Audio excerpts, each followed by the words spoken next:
Hello guys, আজকে ভাইপোর birthday, ঠিক আছে। তোর আর রিয়াকশানটা দেখো কেমন হচ্ছে। তো কি বলবো, আর পুরাই আনন্দ হচ্ছে, ঠিক আছে। সে খুশিতে আমাকে একটা পাপ্পি দিবে। ওহ, কি আনন্দ, ঠিক আছে, কি বলবো, ওর অনেক আনন্দ হচ্ছে। তো চলো আরও দেখাচ্ছি, দেখতে থাকো ব্লগটা। মানে বার্থডে যা যা লাগে সব কিছু রেডি করতে, ঠিক আছে। মানে এখনও পুরো সাজানো হচ্ছে নি, মানে এখন কম সেজেছি, ঠিক আছে। তো চলো দেখাচ্ছি পুরোটা।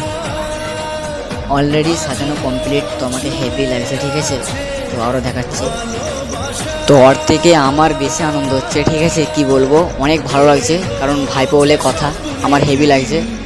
তো আর কেক কাটার সময় রিয়েকশনটা তোমাদের কাছে দেখাবো কেমন হয়। তো চলো।